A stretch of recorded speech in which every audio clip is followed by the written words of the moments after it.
স্বামীর কবরের মাটি তখনও ঠিকমতো শুকায়নি। তখনই ছেলেমেয়েরা জাহানারা বেগমের হাতে একটি খাম ধরিয়ে দিয়ে বলল, আম্মা, এটাই এখন আপনার জন্য সবচেয়ে ভালো হবে।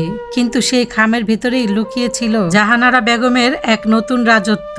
৭২ বছর বয়সী জাহানারা বেগম যখন খামটা হাতে নিলেন, তখন তার সন্তানদের মুখে এক অদ্ভুত তৃপ্তির হাসি, ঠিক যেন কোনো যুদ্ধে জিতে আসা বিজয়ের হাসি। দীর্ঘ ৮টা বছর জাহানারা বেগম নিজের হাতে স্বামী আলতাফ চৌধুরীকে আগলে রেখেছেন। ওষুধ খাওয়ানো, উজু করানো, নির্ঘুম রাত, ব্যথার আর্তনাদ, ডাক্তারের বিল আর সংসারের খরচ সহ সব সামলেছেন একা। অন্যেরা যখন সেবা করতে ক্লান্ত হয়ে সরে পড়ত, জাহানারা তখনও হার মানেননি। অন্যেরা যখন অজুহাত দিত, জাহানারা বেগম তখন মাঝরাত পর্যন্ত জায়নামাজে বসে দোয়া করতেন। আর দিনের বেলা জাহানারা বেগম সেলাই কাজ করে ওষুধের টাকা জোগাতেন। আলতাফ চৌধুরী একসময় নামকরা ব্যবসায়ী ছিলেন। তার জমি জমা, ভাড়া বাড়ি আর ব্যাংক ব্যালেন্সের অভাব ছিল না। কিন্তু সে অসুস্থ হয়ে বিছানায় পড়ে যাওয়ার পর থেকেই সন্তানদের নজর তার শরীরের চেয়ে সম্পত্তির উপর বেশি পড়তে থাকে। আলতাফ চৌধুরী হঠাৎ একদিন মারা যান। তার কুলখানির পর যখন উকিল সাহেব উত্তরাধিকার উইল পড়া শুরু করলেন, ঘর জুড়ে এক অস্বস্তিকর নীরবতা নেমে এলো। বড় মেয়ে ফারহানা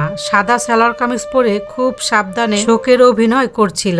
ছেলে আরিফ বারবার ঘড়ির দিকে তাকাচ্ছিল, আর পুত্রবধূ শাইলার মুখে শোকের চেয়ে বেশি ফুটে উঠেছিল অস্থিরতা। আলতাফ চৌধুরী তার মেয়ে ফারহানার নামে ঢাকার বনানীতে 2টো ভাড়া বাড়ি লিখে দিয়েছে। ছেলে আরিফ পেল 3টি গাড়ি, সাভারের সব জমি আর মোটা অঙ্কের নগদ টাকা। বাকি সব সঞ্চয় আর গয়নাগাটি তাদের মধ্যে ভাগ করে দেওয়া হলো। আর জাহানারার জন্য, তার জন্য বরাদ্দ হলো একটা ছোট্ট ভাঁজ করা খাম। চাবি নেই, কোনো দলিল নেই, নেই কোনো ব্যাখ্যা। কাউকে কিছু না জিজ্ঞাসা করেই ফারহানা তার মায়ের হাত থেকে খামটা ছিনিয়ে নিয়ে সবার সামনে খুলে ফেললো, যেন কোনো মূল্যহীন রসিকতা দেখছে। খামের ভিতরে ছিল শুধু একটা বিমানের টিকিট। গন্তব্য ছিল সিলেট যাত্রা। 3 দিন পর শাইলার মিটমিট হাসিটা সবার আগে ফুটে উঠল।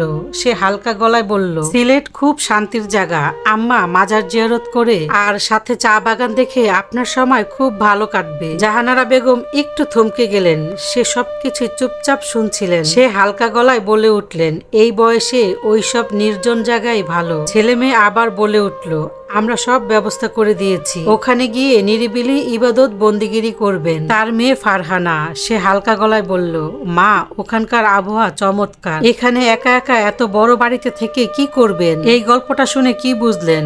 আপন মানুষের থেকে টাকা পয়সা, ধন সম্পত্তি সবকিছুর ঊর্ধ্বে। সবার ক্ষেত্রে কিন্তু না। কিছু কিছু পরিবারে দেখা যায় ভাই বোনের মধ্যে বাবা মার চেয়ে বাবা মার সম্পত্তি নিয়ে টানা হেঁচড়া বেশি। সত্যি তো এটাই। বেঁচে থেকে সন্তানের আশা না করে নিজের স্ত্রীর জন্য কিছু করে রেখে যান। আপনি মারা যাওয়ার পরে যেন কারো কাছে হাত পাততে না হয়।